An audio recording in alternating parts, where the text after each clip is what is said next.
Kemudian melanjutkan pembahasan kita Rabu yang lalu tentang kenapa kita penting belajar sirah, kenapa kita penting belajar sejarah. Bukan hanya sirah Nabi sebetulnya, sejarah Indonesia juga penting.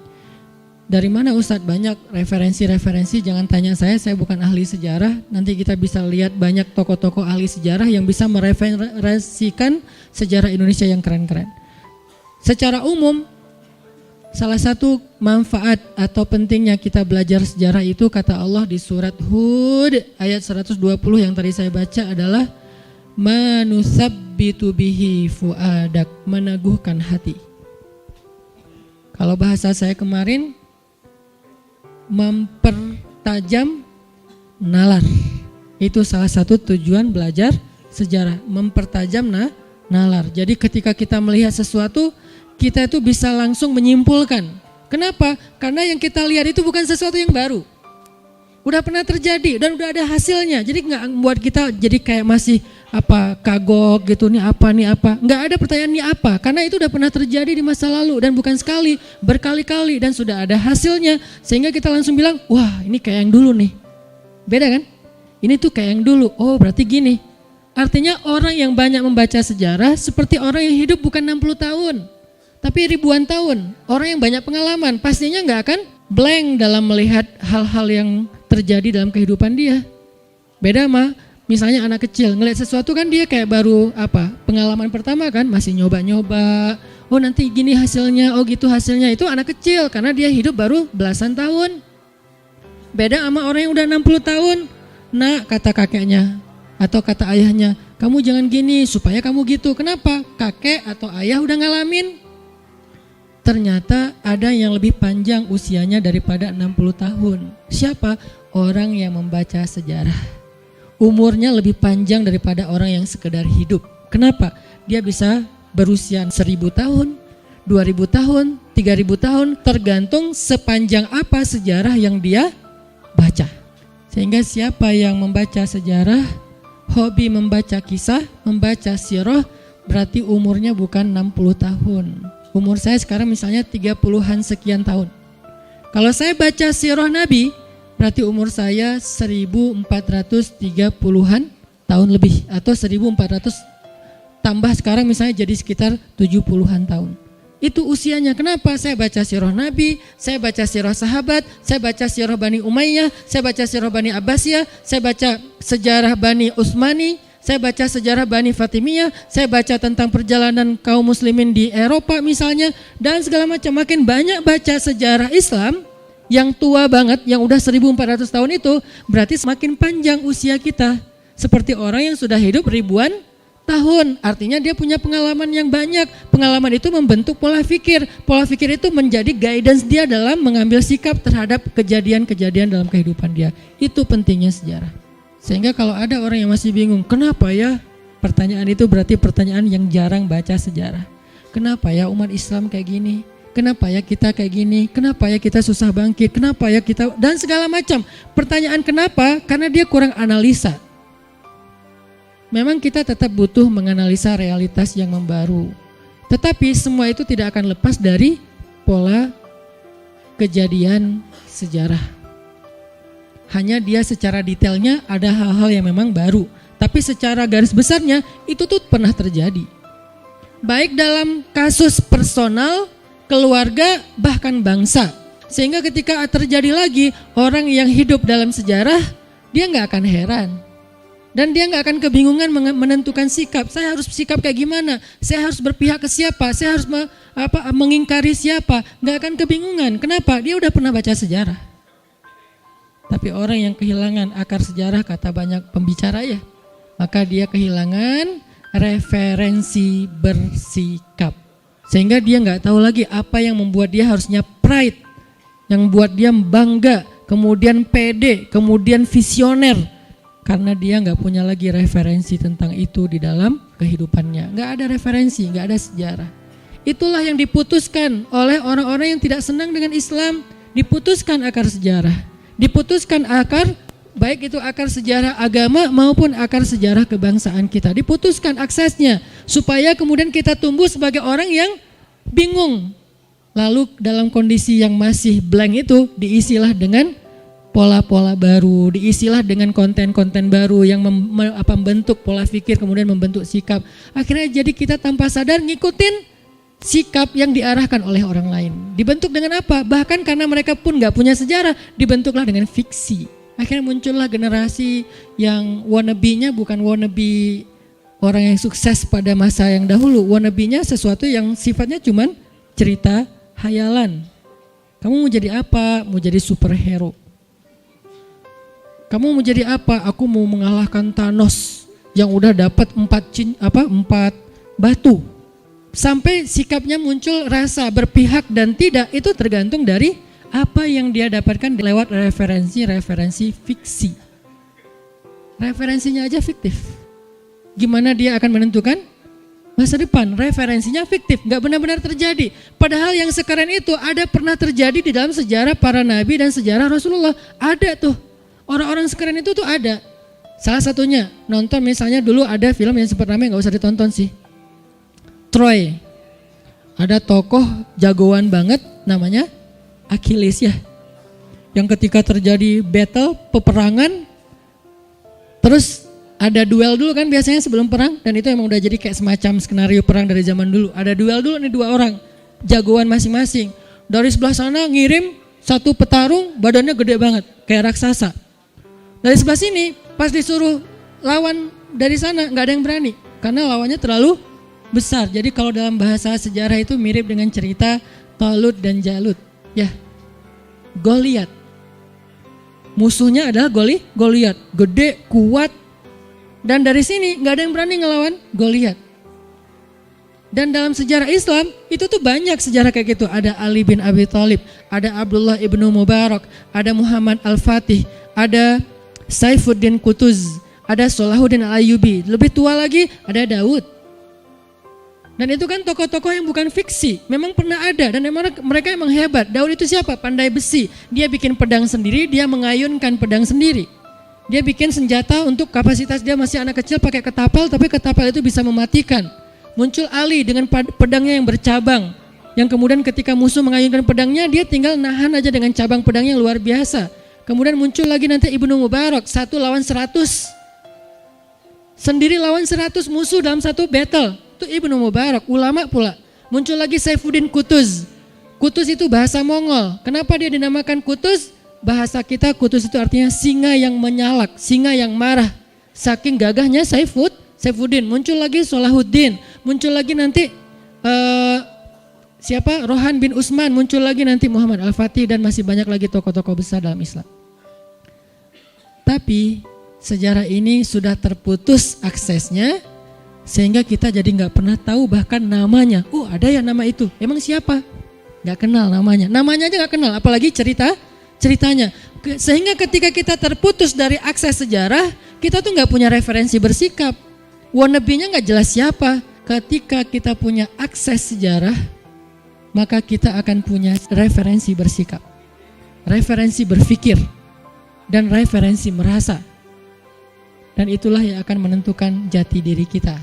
Tapi kalau kita kehilangan akar sejarah, lalu mengekspresikannya dengan hal-hal yang sifatnya lucu-lucuan, mengekspresikan dengan hal-hal yang sifatnya hanya hiburan saja, apalagi bahkan kita menjadikan fiksi sebagai referensi, kan parah ya. Masa fiksi jadi referensi? Sementara yang benar-benar terjadi kita abaikan, yang fiksi kita jadikan referensi. Kebenaran ditentukan dengan dialog di film. Kita kopas lalu jadi quote, life hacks kita. Kan ini agak bermasalah sebetulnya. Masa life hacks kita dialog film fiksi? Harusnya life hacks kita itu dialognya para nabi. Seperti ketika Nabi Yakub alaihissalam dimarahi oleh anak-anaknya, putra-putranya sendiri. Ayah itu enggak adil sama kami, ayah itu pilih kasih, ayah itu begini. Berbagai macam tuduhan mereka kepada Nabi Yakub dan Yusuf. Muncullah sebuah quote yang luar biasa, kata-kata yang luar biasa, life hacks yang harusnya jadi guidance kita dalam hidup kita untuk menentukan sikap. Apa quote-nya? Nabi Yakub mengatakan, Wallahul musta'an ala ma tasifun, ashku bathi wa huzni ilallah fasabrun jamil. Kata-kata itu udah hilang. berlalu sesuai dengan terputusnya akses sejarah. Sehingga ketika kita mengalami apa yang dialami Nabi Yakub, kita kebingungan menentukan referensi sikap. Ini saya harus gimana, saya harus gimana. Kata-kata saya harus gimana terjadi gara-gara dia kehilangan referensi sejarah. Kalau dia baca sejarah, gak perlu tanya saya harus gimana. Saya akan bersikap seperti Yakub bersikap. Dan itu yang dikatakan Sayyidah Aisyah ketika difitnah, dituduh selingkuh, dituduh main belakang segala macam dengan Sofwan bin Mu'attal. Lalu ketika Nabi bertanya kepada Sayyidah Aisyah, ya Aisyah, apa pendapatmu tentang berita yang beredar di luar? Apa jawaban Sayyidah Aisyah? Aisyah tidak menjawab. Ya saya harus bersikap apa? Saya nggak ngerti, saya nggak tahu. Saya mah pasrah aja. Nah itu kata-kata orang nggak pernah belajar sejarah. Aisyah perempuan yang cerdas, makanya dia belajar sejarah. Langsung Sayyidah Aisyah mengatakan, saya tidak akan membela diri. Saya hanya akan mengatakan apa yang dikatakan Yakub. Berarti dia menentukan sikapnya sesuai dengan referensi sejarah. Saya hanya akan mengatakan apa yang dikatakan Yakub. Fasobrun jamil, wallahul musta'an ala ma tasifun, ashku bathi wa huzni ilallah. Sehingga hasil dari kejadian itu yang didapatkan oleh Sayyidah Aisyah sama dengan hasil yang didapatkan oleh referensinya, yaitu Nabi Yakub alaihissalam. Kebaikan, pertolongan Allah, kejutan dari Allah, perlindungan dari Allah, dan lebih dahsyatnya lagi pembelaan dari Allah. Makanya ketika kita mengalami masalah yang sama, difitnah, diomongin, dicuekin, segala macam, dibully. Kenapa ada orang ketika dibully malah putus asa terus bunuh diri? Atau putus asa minimal akhirnya dia kayak baper berat sendiri terus gak bisa ngapa-ngapain. Sampai sekarang muncul berbagai macam penyakit mental karena dia gak punya referensi sejarah. Referensinya apa? Drakor. Akhirnya dia mencoba untuk wannabe seperti aktor-aktor yang ada di sana. Ustaz gak nonton? Dikit. Maksudnya saya gak mau memposisikan diri sebagai orang suci lah ya.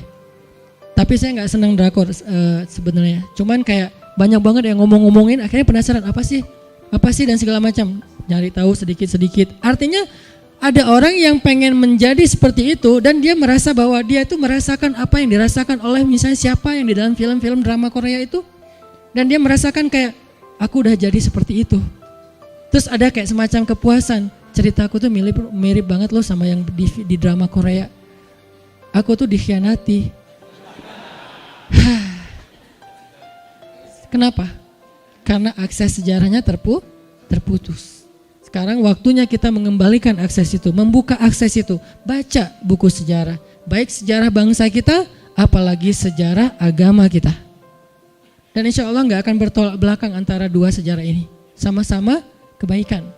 Cuman tetap kalau sejarah bangsa kita ratusan tahun, kalau sejarah agama kita ribuan tahun. Karena agama kita itu bukan cuma sejarah Nabi Muhammad, tapi juga sejarah para anbiya dari Nabi Adam, Nabi Nuh dan seterusnya. Berarti kita udah kayak hidup puluhan ribu tahun pengalaman kita coba. Kan dahsyat baca sejarah itu. Salah satu, bahkan para ulama mengatakan sejarah itu adalah wawasan para raja.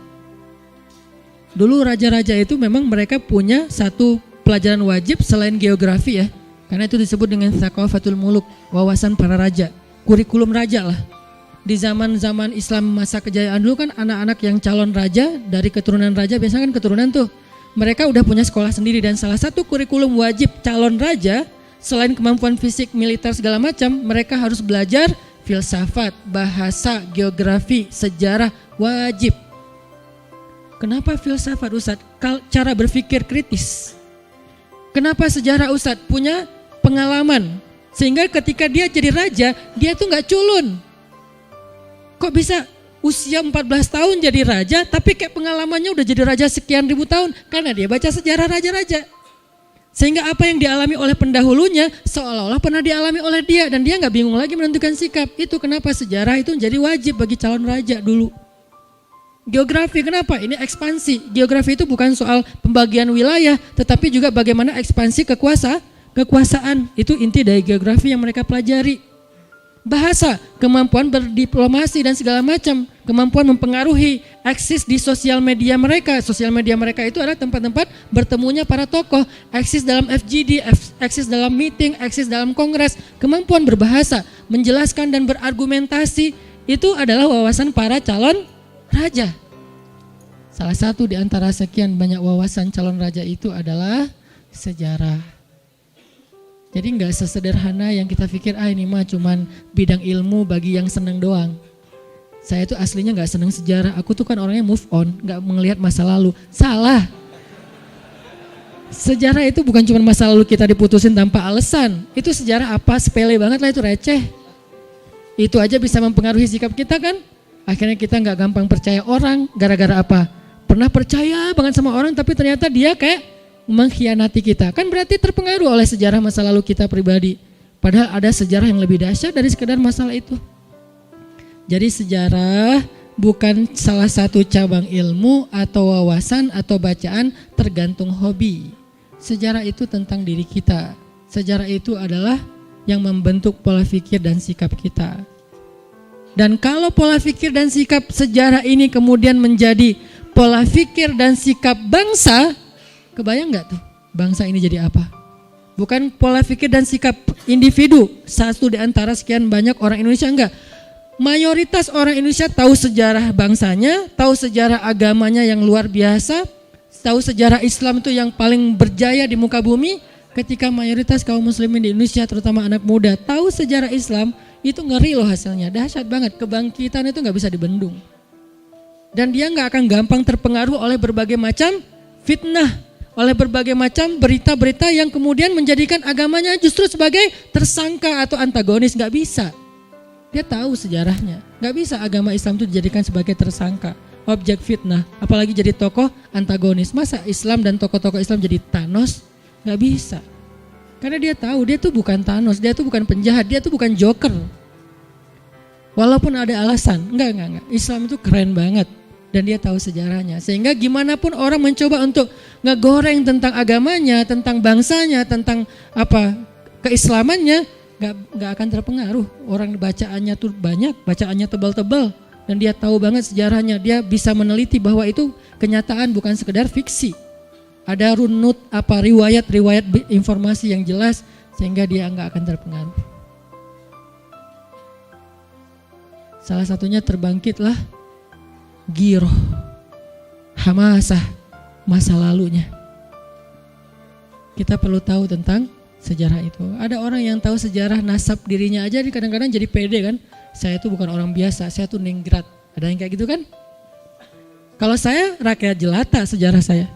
Tapi rakyat jelata ini rakyat jelata yang pejuang. Saya tahu kakek saya pejuang, saya tahu ayah dan ibu saya pejuang, bukan pejuang kemerdekaan mungkin ya. Tapi pejuang keluarga yang mereka itu nggak pernah give up dengan semua masalah kita yang rumit. Sehingga itu tuh menjadi spirit buat saya. Kalau ibu saya aja pejuang, masa saya jadi orang yang malas-malesan dan gampang menyerah? Nggak bisa. Karena saya punya sejarah. Sesederhana itu aja berpengaruh loh. Gimana dengan sejarah yang bukan keluarga kecil saya? Sejarah apa? Agama dan bangsa saya.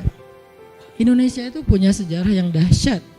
Kita nggak hanya bisa bangga dengan Islam, tapi juga kita bangga dengan nasionalisme kebangsaan kita yang punya sejarah perjuangan yang bahkan bisa mengusir negara-negara dan bangsa-bangsa yang kuat di dunia dengan kekuatan kita yang seadanya, tapi bisa. Kenapa? Karena kita punya sejarah.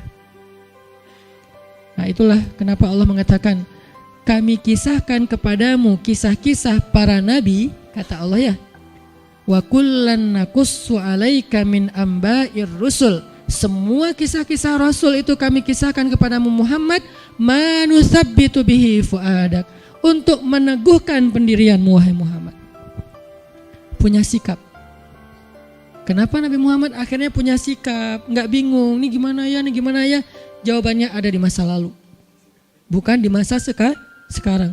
Ketika Nabi Muhammad dimusuhi oleh kaumnya, belajarlah kepada Nuh, belajarlah kepada Musa. Ketika Nabi Muhammad malah kayak dikomplain oleh kaumnya sendiri, oleh sahabatnya sendiri, orang-orang Ansor, Nabi Muhammad mengatakan, rahimallahu akhi Musa, laqad udhiya aktsara min hadza fasabara. Allah merahmati saudaraku Musa. Lihat sikap sejarah. Allah merahmati saudaraku Musa. Dia pernah difitnah dan disakiti lebih dari ini dan dia bersabar. Sehingga aku juga akan bersabar seperti dia. Ini namanya sikap sejarah. Nabi aja mengambil sikap dari pendahulunya. Siapa kita yang mau menentukan sikap sendiri tanpa ada referensi sejarah? Emang kita lebih hebat dari Nabi? Nabi aja tuh udah paling sempurna, manusia yang gak ada lagi pembandingnya, masih mengambil sikap dari referensi sejarah pendahulunya. Nabi Musa, Nabi Nuh. Salah satu tujuan Nabi Mi'raj ke langit apa? Ketemu para nabi kan di setiap langit. Dan para nabi itu bukan cuma ketemu say hi udah gitu kayak udah pelukan pergi, enggak. Mereka bercerita. Wahai Muhammad saudaraku, kata Musa, aku dulu pernah diuji begini. Alhamdulillah aku bersabar, akhirnya aku mendapatkan hasil ini. Kaumku itu lebih bawel daripada sahabat kamu. Kaumku itu kamu tahu kan Bani Israel seberapa bawelnya mereka. Ada apa-apa viral, ada apa-apa trending, itu Bani Israel banget. Dan Nabi Musa menceritakan dengan bahasa beliau, Nabi Muhammad mendengarkan, akhirnya naik lagi semangatnya. Insya Allah saya akan kuat seperti engkau hai saudaraku Musa. Ketemu Ibrahim, anakku Muhammad. Kalau Nabi Ibrahim manggilnya anaknya. Kalau Nabi Musa manggilnya akhi. Kalau Nabi Ibrahim memanggilnya ibni. Ahlan bibni solih wan nabi solih. Selamat datang anakku yang soleh dan nabi yang soleh. Itu sapaan Ibrahim di Baitul Ma'mur ketika ketemu dengan Nabi saat Mi'raj. Ahlan bibni solih wa nabiyyin solih. Kalau Musa ahlan bi akhi solih wan nabiyyi solih. Selamat datang saudaraku yang soleh dan nabi yang soleh. Tapi mereka semuanya bercerita. Nabi Ibrahim bercerita kisah beliau di Irak, kisah beliau di Mesir, kisah beliau di Palestina, kisah beliau di Mekah. Asal usul munculnya kehidupan di Mekah. Ketemu lagi dengan Nabi Isa. Nabi Isa bercerita kisah beliau, kisah ibu beliau, kisah saudara sepupu beliau yaitu Yahya. Para anbiya semuanya berkisah kepada Nabi untuk mentasjih, untuk menguatkan kesabaran Nabi dan semangat Nabi dalam berdakwah. Sehingga pulang dari Mi'raj terjadilah sebuah lompatan besar dalam dakwah Nabi. Lompatan itu disebut dengan istilah hijrah. Setelah Mi'raj, hijrah itu terjadi. Nabi langsung prepare, kita akan hijrah ke Madinah. Apa preparationnya? Bahwa orang-orang haji yang datang dari Madinah, waktu itu udah ada haji walaupun belum ada syariat Islam, tapi haji versi zaman jahiliyah, kumpulkan mereka. Saya mau mengajak mereka masuk Islam. Lalu mereka dibaiat, setelah baiat mereka ditarbiyah. Beres tarbiyah mereka pulang lagi ke negerinya, siapin kebutuhan-kebutuhan untuk Nabi berhijrah. 2 kali baiat, Aqabah 1, Aqabah 2. Tahun berikutnya Nabi hijrah. Dari mana Nabi dapat gagasan-gagasan sampai ada lompatan dalam sejarah dakwah Nabi? Lewat Mi'raj. Belajar sejarah langsung kepada pelakunya di langit. Memang kita nggak sekeren Nabi untuk naik langit langsung ketemu dengan para anbiya, tapi kan kita punya referensi untuk dibaca dan didengar. Bukankah kalian punya mata untuk melihat, kata Allah, punya telinga untuk mendengar, punya hati untuk menilai, punya akal untuk berpikir? Afala ta'qilun? Tidakkah kalian menggunakan itu untuk berpikir? Itu kenapa Allah Subhanahu wa taala mengatakan wa kullan naqussu 'alaika min amba'ir rusul. Itulah kenapa kami kisahkan semua berita tentang para rasul, manusabbitu bihi fuada. Menguatkan hatimu, menguatkan sikapmu, menguatkan pendirianmu, menentukan pola pikirmu sehingga kamu tidak lagi bingung wahai Muhammad. Dan Allah katakan lagi, wa ja'aka fi hadhil haqqu wa mau'izatun wa dzikra. Di dalam cerita-cerita itu ada kebenaran, bukan fiksi. Apalagi kata Allah, mau'izah, nasihat, ibrah, pelajaran, wa dzikra, peringatan. Nasihat kalau itu adalah tokoh-tokoh yang baik supaya kita meniru mereka. Wa dzikra, peringatan kalau itu tokoh-tokoh yang buruk agar kita tidak mengulangi kesalahan itu. Itu sejarah. Jadi orang yang gak ngerti sejarah, jangan-jangan dia terjebak dalam sikap yang dulu pernah rugi orang yang melakukan sikap yang sama. Karena dia gak tahu. Allah sering bilang, alam taro, tidakkah kamu perhatikan? Kaifa fa'ala rabbuka bi ashabil fil? Alam yaj'al kaidahum fi tadlil? Wa arsala alaihim tayran ababil? Tarmihim bihijaratin min sijil? Faja'alahum ka'asfim ma'kul. Tidakkah kalian perhatikan bagaimana Allah memperlakukan ashabul fil, pasukan gajah? Allah kirimkan untuk mereka burung-burung kecil yang membawa batu yang panas, lalu mereka melempari pasukan itu dengan batu-batu itu dan membuat mereka seperti daun-daun yang dimakan ulat. Apa di sini pelajarannya? Bukan cuma menikmati nostalgia sejarah pasukan gajah, tapi mengambil pelajaran dari adegan-adegan sejarah itu. Pelajaran gampangnya gini, jangan seperti mereka ya, itu maksudnya. Jangan seperti pasukan gajah ya, jangan seperti siapa? Abraha ya. Apa sikap yang salah dari Abraha sehingga kita harus jadikan itu peringatan untuk tidak kita ulangi? Sikapnya apa? Dia mau menyaingi agama Allah dengan materialisme. Dia bangun sebuah rumah ibadah yang paling megah, terbuat dari emas, permata, zamrud, segala macam, sampai berharap dengan rumah ibadah yang megah ini, yang secara arsitektur dia futuristik banget, orang berbondong-bondong datang ke tempat ini dan meninggalkan Ka'bah yang cuma persegi 4 sederhana, gak terlalu canggih secara desain menurut Abraha.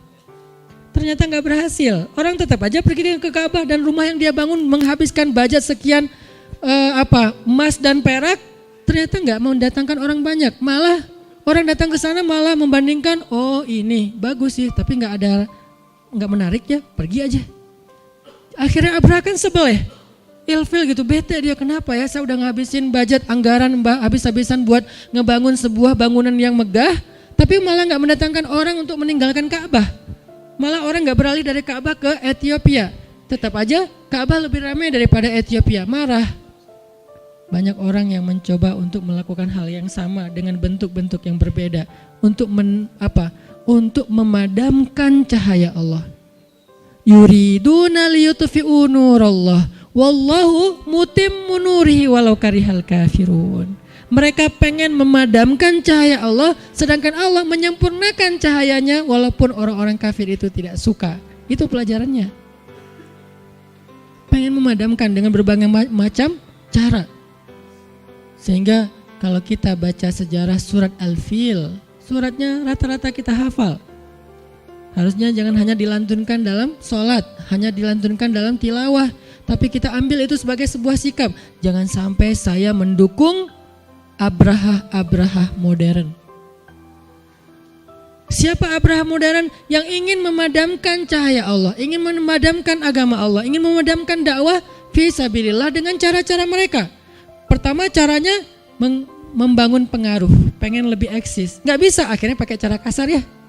Gak bisa dengan membangun pengaruh dengan materialismenya, dengan kemegahannya, dengan segala macam pamor-pamornya. Gak berhasil dengan cara itu. Mendistract perhatian dunia dari Ka'bah menuju ke Ethiopia, gak berhasil. Akhirnya dia pakai cara kasar karena udah putus asa. Rata-rata emang gitu. Cara kasarnya apa? Memerangi Ka'bah langsung. Jangan sampai mungkin kita gak akan jadi Abraha, tapi jangan-jangan tanpa kita sadari, kita itu pasukannya. Kita bukan Abrahanya, bukan tokoh utamanya, tapi jangan-jangan tanpa kita sadari, kita pasukannya yang nge-like apa yang dia lakukan, yang nge-repost apa yang dia lakukan, yang men-story apa yang dia lakukan, yang bahkan kadang-kadang ikut mendebat, membela di komen-komen apa yang dia lakukan. Kan berarti kita termasuk ashab, bukan Abrahanya, karena ayat itu bukan tentang Abraha tapi tentang ashabnya, pengikutnya, orang-orang yang nge-following dia. Itu pentingnya belajar sejarah. Sekarang siapa yang mencoba memadamkan cahaya Allah? Kita gak boleh menentukan dan menyebutkan nama karena itu etika dalam menyampaikan ilmu. Tetapi lihatlah, banyak orang yang mencoba untuk supaya Islam ini tidak kemudian menjadi sesuatu yang kemudian berpengaruh dalam kehidupan kaum muslimin sendiri. Dihalang-halangi segala macam. Makanya ihzaru, hati-hatilah. Karena Allah mengatakan wa dzikra lil mu'minin, peringatan bagi orang beriman. Karena bisa jadi korbannya justru kita sendiri. Fitnah. Terjadi lagi nanti fitnah di zaman Nabi. Aisyah yang tadi diselingkuh. Tahu nggak siapa yang nge-repost berita bohong itu? Bukan orang munafik, bukan orang kafir. Yang nge-repost berita bohong itu orang mukmin sendiri. Makanya ayatnya innalladzina ja'u bil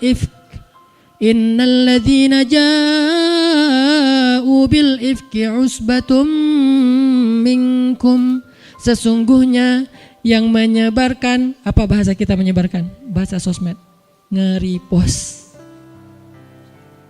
Yang posting pertama orang Yahudi, posting pertama nih Kemudian orang mukmin ngelihat, wah ada berita heboh, repost tanpa cross check benar atau salah.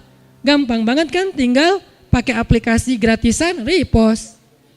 Tapi captionnya diganti biar terasa lebih orisinil ya.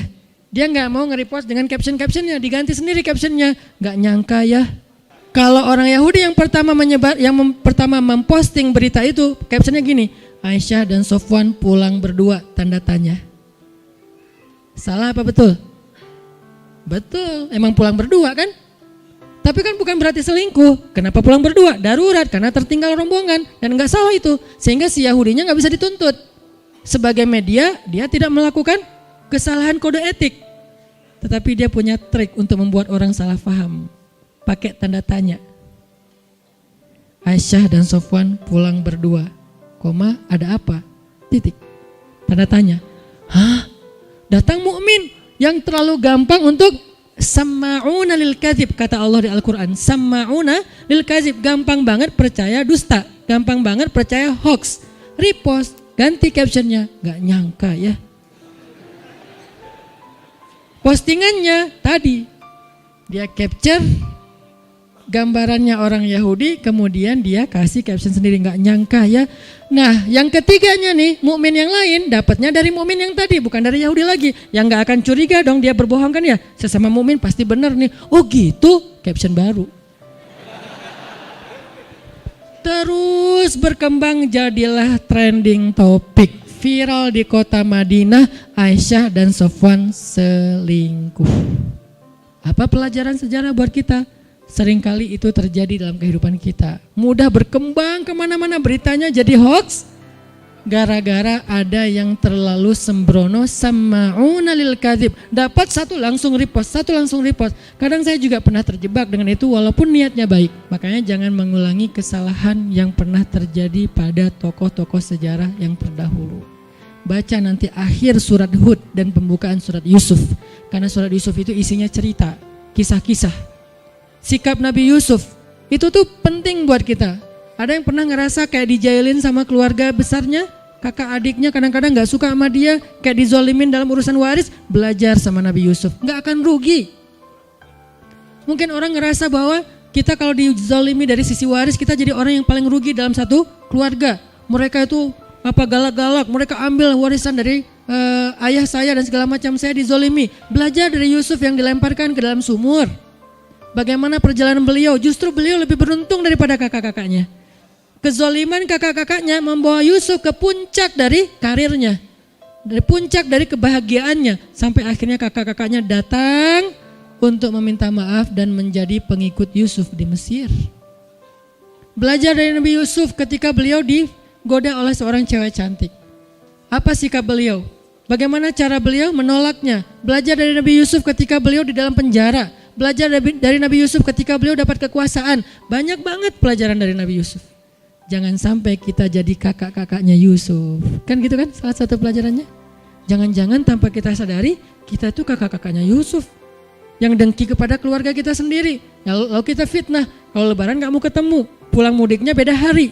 Jangan-jangan kita adalah kakak-kakaknya Yusuf. Belajar. Ada mau'izah, ada zikro. Kalau yang baik namanya mau'izah, kalau yang tidak baik namanya zikro, peringatan. Ambil dan pilih sikap itu untuk menentukan hasil dalam kehidupan kita. Itu teman-teman, kelanjutan dari kemarin. Tadinya saya mau ngelanjutin membahas tentang tanda-tanda kenabian. Karena tanda-tanda kenabian juga dahsyat banget, luar biasa. Banyak banget ibrah, mau'izah dan zikro yang kita bisa ambil di situ. Tetapi karena saya pengen mempertegas lagi pembahasan kita pada minggu yang lalu biar kita tahu kenapa sih harus belajar sejarah. Kenapa harus baca sirah Nabi? Kenapa gak cukup dengan sekedar baca Quran aja? Lagi pula kita gak akan ngerti Quran kalau kita gak ngerti sirah. Orang yang baca Al-Quran cuman terjemah, gak baca sirah, itu kayak baca sebuah teks, baca sebuah surat dari orang yang dia gak kenal. Beda tuh. Pernah gak baca teks chat dari orang yang kita gak kenal? Cara ngomongnya, intonasinya. Kita baca dengan intonasi kita kan? Misalnya kita baru kenal teman nih di grup. Kumpul yuk. Ya. Ada yang jawab ya. Padahal dia kalau jawab ya. Tapi kita ya. Kan beda kan? Kasar banget sih ya, nggak pakai titik-titik, nggak pakai emoticon. Dia emang terbiasa orangnya kalau teks itu dia nggak terlalu banyak gimmick ya. Kan ada orang teks tuh gimmicknya banyak kan. Ada yang kadang-kadang overdosis bunga-bunga, kaktus segala macam masukin ke teks. Ada yang kayak gitu overdosis tuh. Ada yang minimalis teks aja nggak pakai titik-titik. Kalau saya masih pakai titik-titik sekarang. Maksud saya tuh titik-titik itu membuat intonasinya itu rata gitu. Ya. Kalau ada juga yang pakai caps lock, YA, kayak singkatan gitu. Kemudian tanda seru 3. Iya, kan gitu kan ya. Nah ini ada orang kadang-kadang saya pernah, nggak semua orang tuh ngerti fungsi caps lock, nggak semua orang ngerti fungsi tanda seru. Kalau kita nggak kenal dia, kita pikir dia kasar, padahal enggak, dia nggak ngerti. Saya pernah ngechat teman saya, beliau di daerah lah, mungkin dan beliau bukan anak muda, jadi orang yang mungkin mengenal teks ini dengan handphone gak terlalu akrab lah ya. Artinya dia ngetik apa yang dapat aja. Mungkin pas dia mencet gak sengaja kepencet caps lock sih ya. Save gitu kan. Udah gitu dia ngetik aja. Ini gimana matiin caps locknya? Udahlah kirim aja gitu. Pak ini ada gini nih. Oh iya boleh. Tapi semuanya caps lock. Tanda seru. Ada yang pakainya S-nya jadi Z. Zaya. Apa lagi nih? Nah ini kalau kita gak kenal orangnya nih, kita pasti seuzon kan? Tapi kalau kita udah kenal orangnya, dia emang gitu orangnya. Emang gitu dia. Kan gitu kan ya? Karena kita tahu orangnya, kita gak akan ilfil, kita gak akan jadi salah sangka. Karena kita tahu orangnya, oh dia gak ngerti caps lock, dia ngerti tanda seru.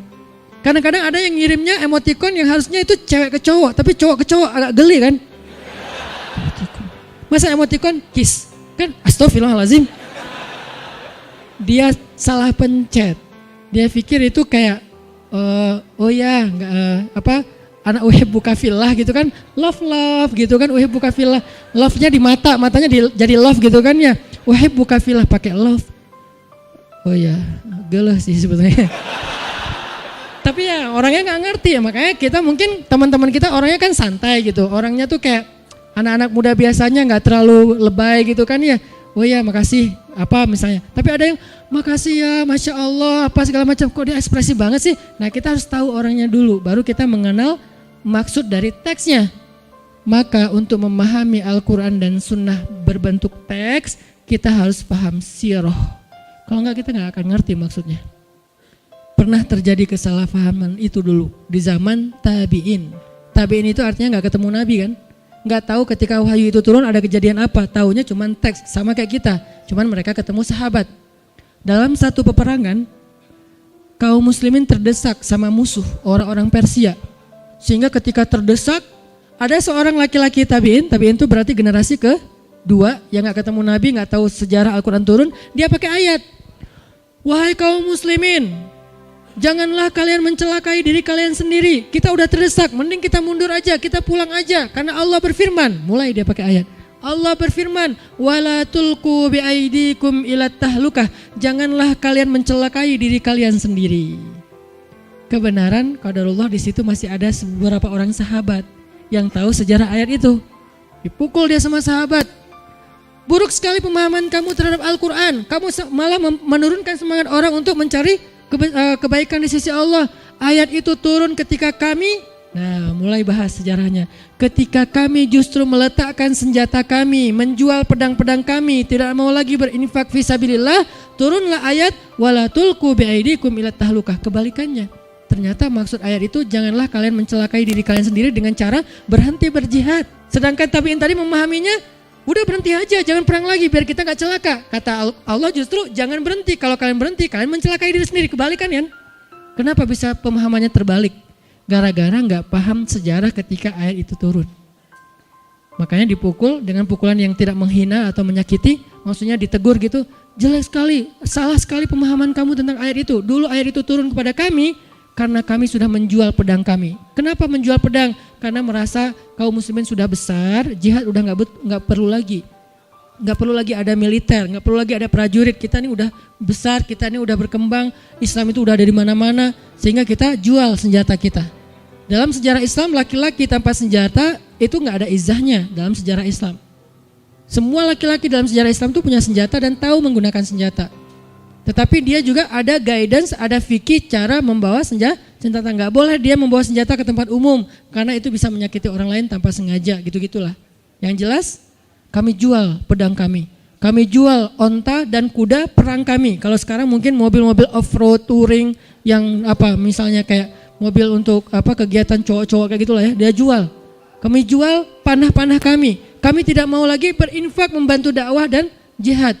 Turunlah ayat, janganlah kalian mencelakai diri kalian sendiri. Pemahamannya justru sebaliknya. Pentingnya belajar sejarah. Teman-teman kalau baca fitnah dari orang-orang yang gak suka kepada Islam tanpa ada referensi sejarah pasti jadi bingung. Setidaknya kalau gak jadi benci jadi bingung kepada Islam. Katanya Nabi itu pintar, tapi kok gak bisa baca tulis? Nah, kita harus baca sejarah. Memang Nabi sebagian besar ulama mengatakan memang gak bisa baca tulis. Tapi pada masa itu bukan aib. Kenapa bisa gitu? Karena tren belajar pada masa Nabi bukan dengan membaca dan menulis. Tapi tren belajar pada masa Nabi itu dengan menghafal, mendengar, menghafal dan meriwayatkan.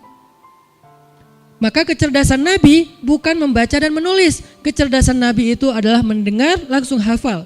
Satu Al-Quran ketika diturunkan oleh Jibril, 1 juz. Surat Al-An'am, surat terpanjang di Al-Quran yang diturunkan sekaligus. Al-Baqarah panjang tapi gak sekaligus, dicicil. Kalau Al-An'am panjang dan sekaligus, 1 juz lebih 1 lembar. Berarti 11 lembar. Jibril datang, wahai Muhammad dengarkan firman Allah. Nabi mendengar. Dibacakan surat Al-An'am sekaligus 11 lembar, Nabi langsung hafal. Kurang cerdas apa coba? Ada di antara kita yang hafal, yang mendengar 1 juz langsung hafal? Gak ada. Alif Lam Mim dzalikal kitabul la raiba fihi sampai tilkar rusulu tilka ummatun qad khalat min qablikum dan seterusnya. 1 juz 1, Ustadz saya udah hafal barusan dengar dari Ustadz. Gak ada orang yang kayak gitu sedahsyat Nabi tuh. Nabi dengar dari Jibril langsung hafal. Lalu setelah hafal diulangi lagi oleh Nabi di hadapan sahabat. Gak ada satu huruf pun yang salah. Kita mungkin bisa hafal tapi masih salah-salah. Baca 1 halaman. Wabashiril ladzina amanu wa amilus solihati anna lahum jannat. Dibacakan oleh ibu kita dulu waktu kecil ya. Atau nak dengerin ya mah. Qul ya ayyuhal kafirun la a'budu ma ta'budun. Secerdas-cerdasnya anak hafal. Mah udah hafal. Barusan hafalnya Masya Allah brilian, jenius ya. Coba ulangi. Qul ya ayyuhal kafirun, 1 surat kecil. Itu aja udah jenius. Ini 1 juz. Kita hafal salah-salah dikit tetap jenius. La a'budu ma ta'budun wala antum abidun ma a'bud wala ana abidun ma abatum wala antum abidun ma a'bud wala ana abidun. Ini kapan selesainya? Maklum atau mah kan baru pertama juga ngafal. Oh iya pinter. Ya, cuman 1 penggalan surat pendek hafal sekaligus itu udah pinter banget. Nabi itu 1 juz lebih sekaligus dan gak ada yang salah. Bukan berarti aib kalau beliau nggak bisa baca tulis karena tren belajar pada masa itu bukan membaca dan menulis tapi meriwayatkan dengan cara mendengar lalu menghafal.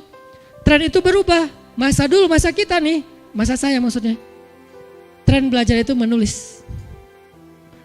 Datang ke sekolah nulis. Anak-anak keluarkan buku catatan. Ya Bu, oh nulis di papan tulisnya. Kadang-kadang ada guru yang kadang-kadang lagi sibuk meeting, atau lagi rapat, lagi banyak kerjaan. Dia nulis, dia suruh ketua kelas untuk nulis di papan. Kan gitu kan? Kebiasaan kita waktu kecil ya. Ketua kelasnya nanti tulisannya di bukunya ngambil dari temannya yang paling pintar di kelas. Pinjam catatan lo. Pas lagi keluar istirahat, yang lain pada main, dia lagi ngulangi catatan. Kan kasihan yang disuruh nulis tuh biasanya. Siapa yang biasanya disuruh nulis ke papan tulis? Yang paling bagus tulisan. Alhamdulillah saya gak pernah.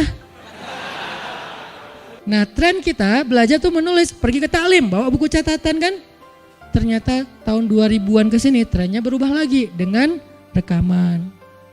Anak-anak sekarang belajarnya nyari referensi bukan di perpustakaan, googling, YouTube. Karena memang referensinya memang ada di Google juga sih yang udah berbentuk digital. Mereka bisa cari referensi itu sambil ngafe. Tren itu berubah-ubah. Nah di masa Nabi trennya mendengar dan meriwayatkan. Sehingga gak disebut sesuatu yang aib kalau gak bisa baca dan tulis. Dan gak pintar-pintar amat juga kalau bisa baca dan tulis, biasa aja. Yang senang membaca mah enggak, yang gak senang juga, yang penting dia ngafal. Dan Nabi itu cerdas banget dengan mendengar, menghafal, dan meriwayatkan. Sehingga disebut as-sadiqul masduq, orang yang jujur dan dibenarkan, gak pernah salah dalam menyampaikan berita. Nah kalau kita gak baca sejarah kan jadi, ya kok bisa gitu ya? Katanya fatonah, cerdas, tapi gak bisa baca tulis karena kita gak baca sejarah. Banyak lagi nanti syubhat, tuduhan-tuduhan yang membuat kita kadang-kadang galau dengan keislaman kita sendiri. Kok Islam gini ya? Kok sampai ada gitu ya? Karena kita nggak tahu akar sejarahnya. Mudah-mudahan ini menyemangati kita teman-teman semuanya. Yuk kita baca nih sirah Nabi. Sampai kita mengenal Nabi itu seperti kita mengenal keluarga kita. Kalau nggak bisa lebih dari itu. Idealnya sih lebih dari itu, cuman kan kita realistis juga semampu kita. Minimal seperti kita mengenal anak-anak kita, mengenal kakak-kakak dan adik kita. Gitu banget. Mudah-mudahan dengan kayak gitu manusabbitu bihi fuadak.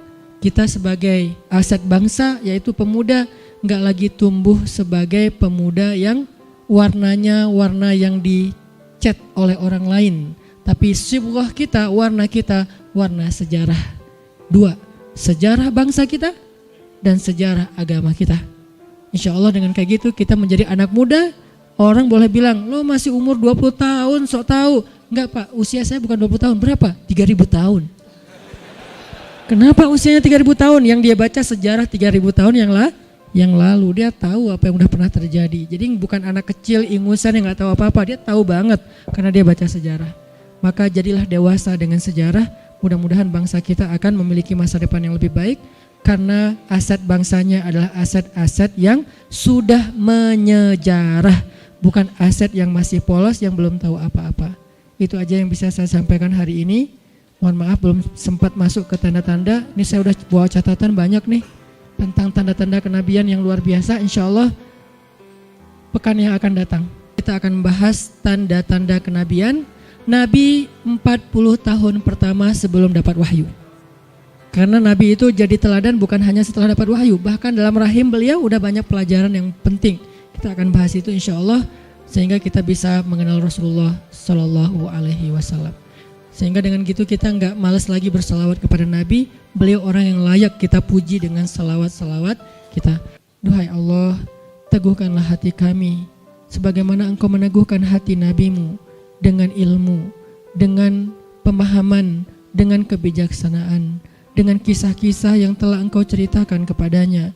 Maka sampaikanlah juga kisah-kisah yang indah itu kepada kami ya Allah, melalui lisan guru-guru kami, lisan ulama-ulama kami, lisan kiai-kiai kami, lisan ustaz-ustaz kami, lisan habaib-habaib kami, lisan orang-orang yang berdakwah di jalan-Mu. Ajarkan kami tentang keteguhan Nuh alaihissalam, ajarkan kami tentang kesabaran Musa alaihissalam, ajarkan kami tentang semangatnya Isa alaihissalam, ajarkan kami tentang akhlaknya Nabi Muhammad sallallahu alaihi wasallam.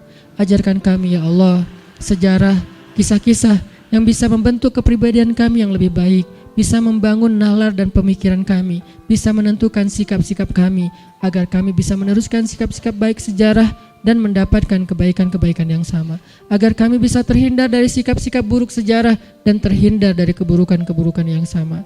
Ya Allah, anugerahkanlah untuk Indonesia anak muda yang cinta sejarah, sejarah bangsanya dan sejarah agamanya, agar pemuda-pemuda Indonesia kelak bisa mengulangi kegemilangan sejarah yang baik itu, agar pemuda-pemuda Indonesia kelak menjadi pemimpin-pemimpin, pahlawan-pahlawan bagi bangsanya dengan semangat sejarah kepahlawanan dari orang-orang yang terdahulu. Rabbana atina fid dunya hasanah wa fil akhirati hasanah wa qina adzabannar. Subhanakallahumma wa bihamdika asyhadu an la ilaha illa anta astaghfiruka wa atubu ilaik. Assalamualaikum warahmatullahi wabarakatuh.